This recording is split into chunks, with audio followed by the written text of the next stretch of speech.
আসসালামু আলাইকুম। আমার আরেকটি নতুন ভিডিওতে আপনাদের সবাইকে স্বাগতম জানাচ্ছি। ব্যাংকিং রিলেটেড যে কোনো ধরনের ভিডিও এবং বিভিন্ন ব্যাংক ও ফাইন্যান্সিয়াল ইন্ডাস্ট্রি রিলেটেড সকল ধরনের আপডেট জানার জন্য যারা আমার চ্যানেলটি এখনো সাবস্ক্রাইব করেননি, সবার কাছে অনুরোধ থাকবে আমার চ্যানেলটি সাবস্ক্রাইব করে অবশ্যই বেল আইকনটি প্রেস করে দিবেন।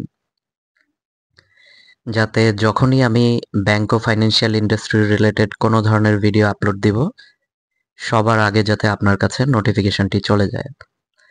তো আজকের ভিডিওতে আমি ইসলামী ব্যাংকের কাস্টমারদের জন্য বেশ কিছু গুড নিউজ নিয়ে আলোচনা করব। তো ইসলামী ব্যাংক কিন্তু একসময়ে ওয়ার্ল্ডের 1000টি বেস্ট ব্যাংকের মধ্যে অন্যতম ছিল। দুইবার টানা দুইবার তারা এই রেকর্ডটি অর্জন করেছিল। আর বর্তমানে ইসলামী ব্যাংকের জন্য আসার কথা সেটি হচ্ছে যে ইসলামী ব্যাংকের কিন্তু টোটাল ডিপোজিট 1,61,000 কোটি টাকা টাচ করেছে।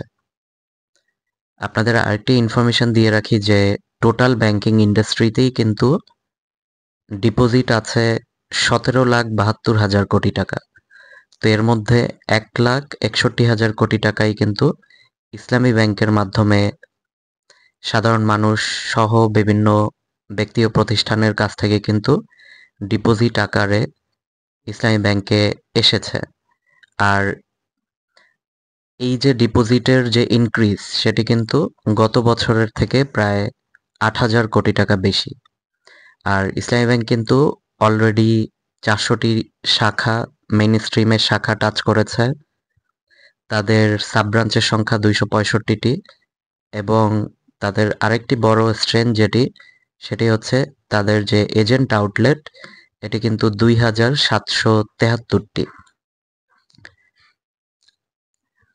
ইসলামী ব্যাংকের 1,59,000 কোটি টাকার যে মাইল ফলক ডিপোজিটের তারা টাচ করে 2024 সালে। আর আরও একটি আসার কথা যেটি ইসলামী ব্যাংকের কাস্টমারদের জন্য, সেটি হচ্ছে যে রপ্তানি এবং রেমিটেন্স আরোহণ করেছে যথাক্রমে ইসলামী ব্যাংক 64,782 কোটি টাকা এবং 32,438 কোটি এবং 66,017 কোটি টাকা।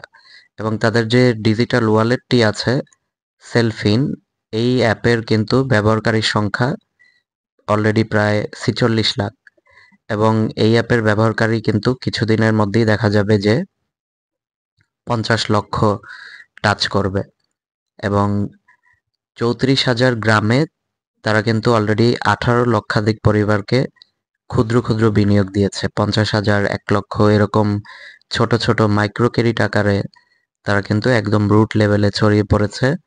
সেটি কিন্তু সাব ব্রাঞ্চের মাধ্যমে হোক বা এজেন্ট পয়েন্টের মাধ্যমে হোক, তারা কিন্তু তাদের এই নেটওয়ার্ক বিস্তৃত করেছে। তো সুতরাং তারা যে ডিপোজিটগুলি কালেকশন করেছে সেটি কিন্তু তারা আবার লোন আকারে বিভিন্ন প্রান্তিক পর্যায়ের লোকজনকে ডিস্ট্রিবিউট করে কিন্তু ইকোনমিতে একটি ব্যালেন্স আনার ক্ষেত্রে অন্যতম একটি ভূমিকা পালন করে যাচ্ছে।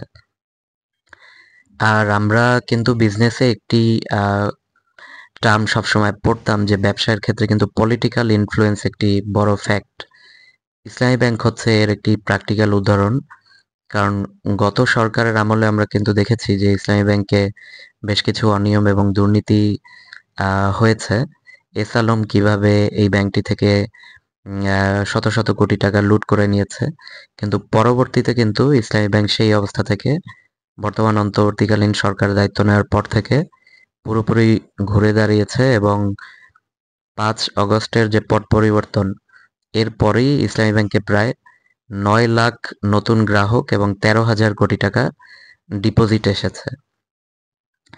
তো বর্তমানে ইসলামী ব্যাংকের বোর্ড এবং ম্যানেজমেন্টও এটি কনফেস করেছে যে ইসলামী ব্যাংকের যে প্রবলেমগুলি ছিল সেখান থেকে তারা বের হয়ে এসেছে এবং তাদের যে রেমিটেন্সে যে ধারাবাহিক সাফল্য সেটি তারা ধরে রেখেছে বা সামনের দিনেও ধরে রাখবে। এবং তারা যে তাদের বিভিন্ন ধরনের নতুন নতুন বিজনেসের উইন্ডো ওপেনের মাধ্যমে সমাজের একদম প্রতিটি স্তরে পৌঁছে গিয়ে তারা তাদের তাদের ডিক্লেয়ার করার নাম্বারটি হচ্ছে যে তারা অলরেডি 1 লক্ষ কর্মসংস্থান সৃষ্টি করতে পেরেছে। এটি তারা বলছে এবং সামনের দিনে তারা আরো ভালো করবে। তো এই ছিল ইসলামী ব্যাংকের আপডেট। যারা ধৈর্য ধরে ভিডিওটি দেখলেন অসংখ্য ধন্যবাদ। আসসালামু আলাইকুম।